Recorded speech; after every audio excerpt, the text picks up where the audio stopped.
Assalamualaikum warahmatullahi wabarakatuh. Halo teman-teman semua, selamat datang di video kali ini. Video kali ini merupakan penjelasan materi sistem informasi bisnis.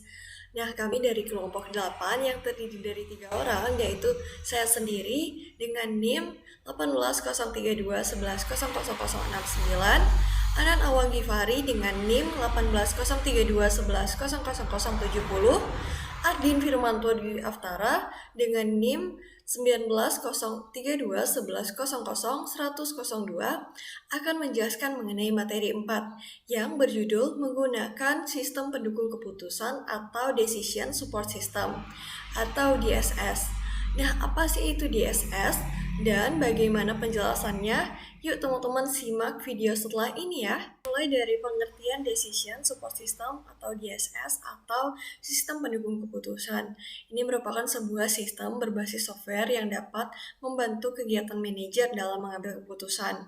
Nah, pengambilan keputusan ini dilakukan dengan cara mengakses sejumlah informasi yang menghasilkan berbagai sistem informasi dalam kegiatan bisnis organisasi.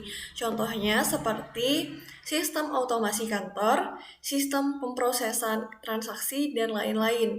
DSS ini dapat membantu pembuatan keputusan oleh manajer, tetapi tidak bisa mengambil keputusan itu sendiri.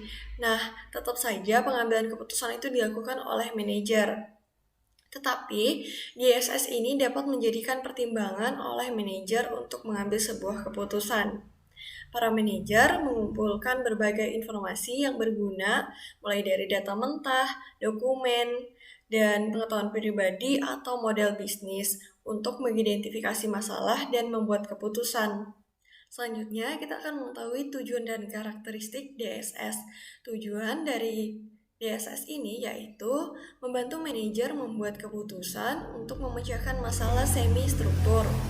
Yang kedua yaitu mendukung penilaian manajer, bukan untuk mencoba menggantikannya. Yang ketiga yaitu dapat meningkatkan efektivitas pengambilan keputusan manajer dan daripada efisiensinya. Lalu karakteristik dari DSS itu apa saja sih? Nah, terdapat 6 karakteristik dari DSS, yaitu mendukung untuk mengambil keputusan dalam masalah semi-struktur dan tidak struktur. Kedua, mendukung para manajer di berbagai tingkat manajerial, mulai dari eksekutif, puncak, hingga manajer divisi, juga supervisor. Lalu, yang ketiga yaitu mendukung untuk individu dan kelompok. Yang keempat, dukungan untuk keputusan yang saling tergantung dan berurutan.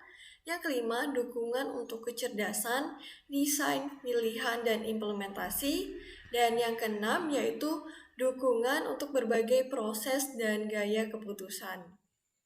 Saya Ardin Firmanto Dwi Aftara, NIM 19.032.11.00.102. Kali ini saya akan menerangkan mengenai jenis-jenis keputusan.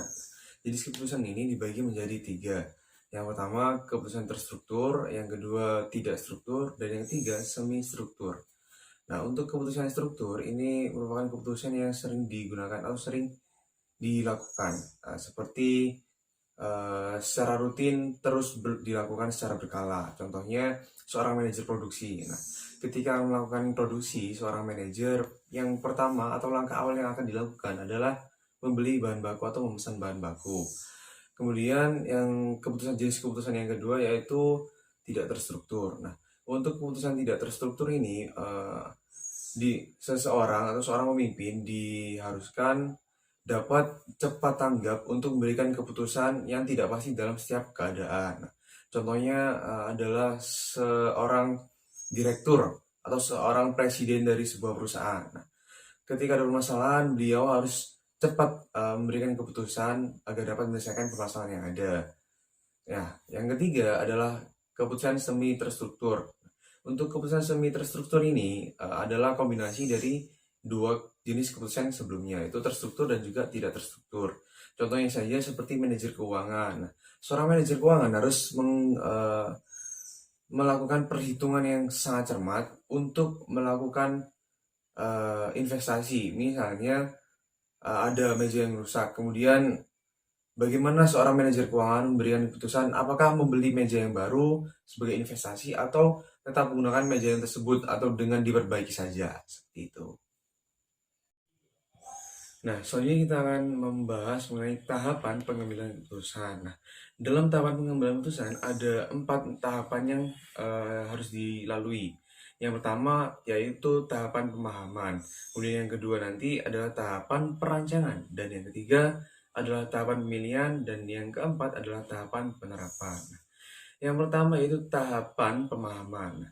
Dalam tahapan ini, kita dituntut untuk mengidentifikasi suatu permasalahan yang mendalam sehingga eh, bila dalam permasalahan tersebut memerlukan data-data, kita harus mengolahnya sehingga kita dapat menentukan petunjuk untuk mencari solusi dan bergerak dari tingkat sistem ke tingkat subsistem. Nah, yang kedua yaitu tahapan perancangan. Nah, dalam tahapan ini kita melakukan perancangan atau membuat alternatif-alternatif solusi dari sebuah masalah tersebut untuk mencapai tujuan yang akan kita tuju, itu seperti itu.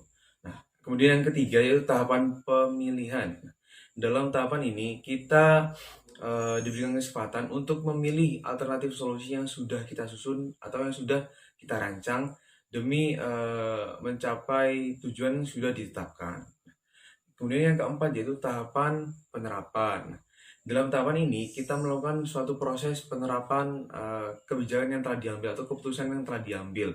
Jadi keputusan-keputusan yang sebelumnya sudah dirancang kemudian sudah dipilih di sini di tahap ini diterapkan supaya kita bisa mencapai tujuan tersebut dengan menerapkan alternatif solusi tersebut. Seperti itu. Selanjutnya, saya akan sedikit menjelaskan mengenai jenis-jenis masalah.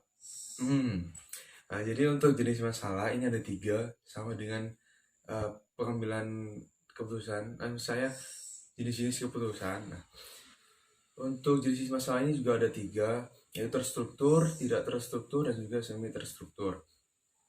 Untuk masalah terstruktur ini merupakan masalah pada 3 tahap pertama. Pada tiga tahap pertama dalam pengambilan keputusan, seperti dalam pemahaman, perancangan, dan juga pemilihan.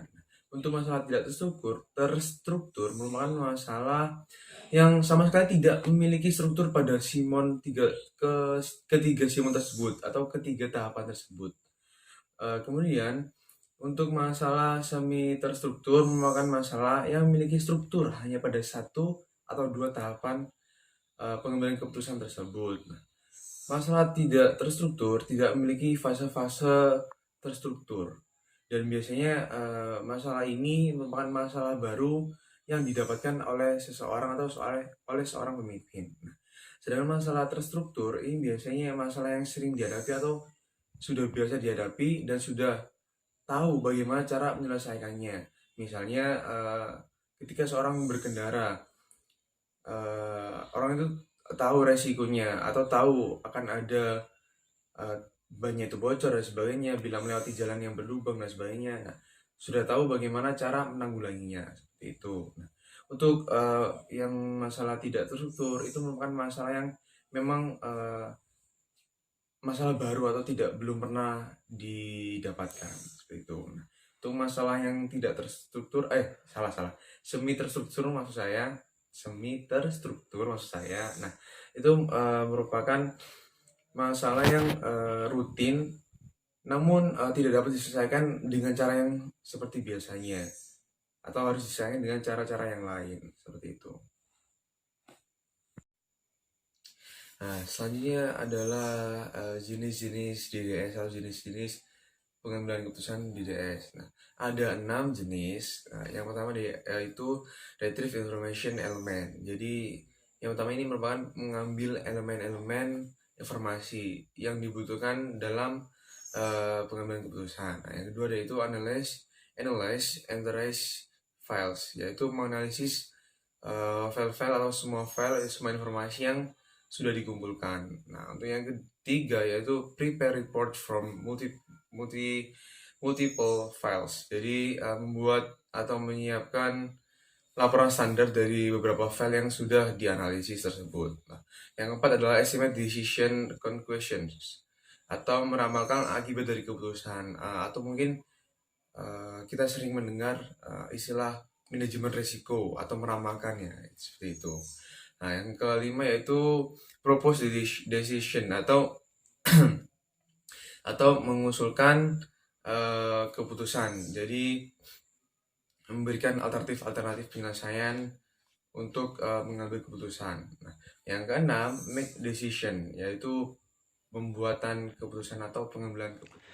Selanjutnya ada atribut DSS. Yang pertama ada kemampuan beradaptasi dan fleksibel. Kedua ada tingkat interaktivitas yang tinggi. Ketiga kemudahan penggunaan. Keempat efisiensi dan efektivitas. Kelima kontrol penuh oleh pengambil keputusan. Keenam kemudahan pengembangan. Ketujuh dukungan untuk permodelan dan analisis. Kedelapan dukungan untuk akses data. Dan yang terakhir standalone, terpadu dan berbasis web. Selanjutnya ada 3 subsistem yang terdapat pada DSS. Yang pertama ada subsistem pengelolaan data atau database. Yang kedua ada subsistem pengelolaan model atau model base. Yang ketiga ada subsistem pengelolaan dialog atau user interface. Selanjutnya ada keuntungan dan kelemahan DSS. Untuk keuntungan yaitu kecepatan simulasi memberikan kemampuan bagi kita untuk mengevaluasi dampak keputusan dalam jangka waktu yang singkat. Yang kedua ada model memberikan daya peramalan. Yang ketiga ada model membutuhkan biaya yang lebih murah daripada model trial and error. Yang keempat ada dapat menyelesaikan problem yang kompleks. Sedangkan kelemahan ada yang pertama sulit dalam memodelkan sistem bisnis. Yang kedua mungkin akan menghasilkan suatu model bisnis yang tidak dapat menangkap semua pengaruh pada entity. Yang ketiga adalah dibutuhkan kemampuan matematika yang tinggi untuk mengembangkan suatu model yang lebih kompleks. Sekian penjelasan dari kelompok 8 mengenai materi Decision Support System atau DSS. Kurang lebihnya mohon maaf. Terima kasih teman-teman telah bersedia menonton video ini. Untuk selanjutnya, diskusi akan dilanjutkan melalui GCR. Sekian, wassalamualaikum warahmatullahi wabarakatuh. Terima kasih.